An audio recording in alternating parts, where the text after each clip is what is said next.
BFM Business, BFM Patrimoine. Pépites et pipeaux.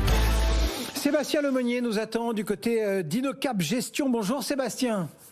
Bonjour Cédric. Merci d'être avec nous ce matin et vous nous proposez de jeter un œil sur Barco. Alors on quitte la côte parisienne, c'est à Bruxelles, c'est ça ? C'est ça, à Bruxelles, Euronext, valeur éligible au PEA. Donc c'est la pépite de la semaine qui n'est pas une recommandation, mais bien un exemple parmi nos convictions d'investissement.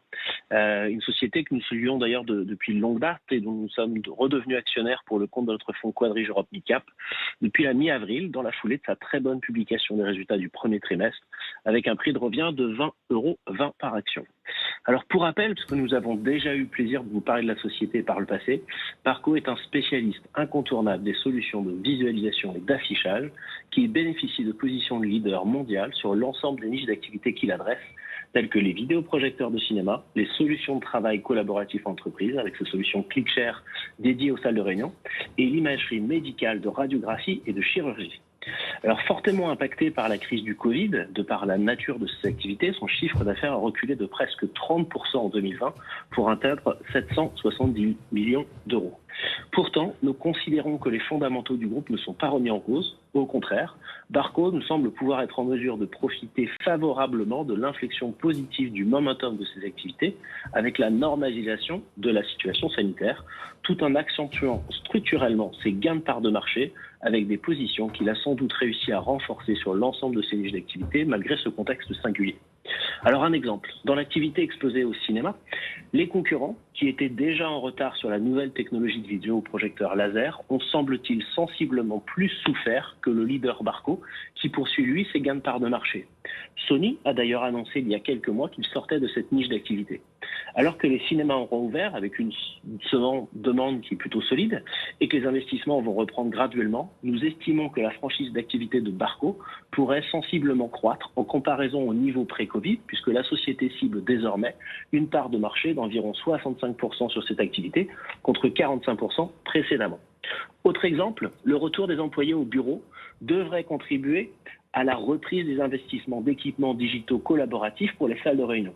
Or, nous considérons que sa solution ClickShare devrait réaccélérer sa pénétration, notamment si le modèle d'organisation hybride du travail entre la maison et le bureau prend de l'ampleur. Enfin, la crise du Covid a malheureusement souligné le besoin de rattraper le manque d'investissement dans le domaine médical dans de nombreux pays, ce qui là aussi devrait profiter à la reprise de la croissance du momentum d'activité. Alors dans ce sens, la publication des résultats du premier trimestre a notamment été marquée par une croissance du carnet de commandes du groupe de plus 25% par rapport au précédent trimestre. Cette inflexion d'activité devrait selon nous contribuer à l'entrée de Barco dans une phase sensible d'accélération de croissance de ses profits. D'ailleurs, notre lecture semble partagée par son actionnaire de référence, puisque l'homme d'affaires belge, M. Baudouin, également président du groupe, a récemment renforcé sa participation il y a quelques semaines en achetant pour environ 10 millions d'euros de titres.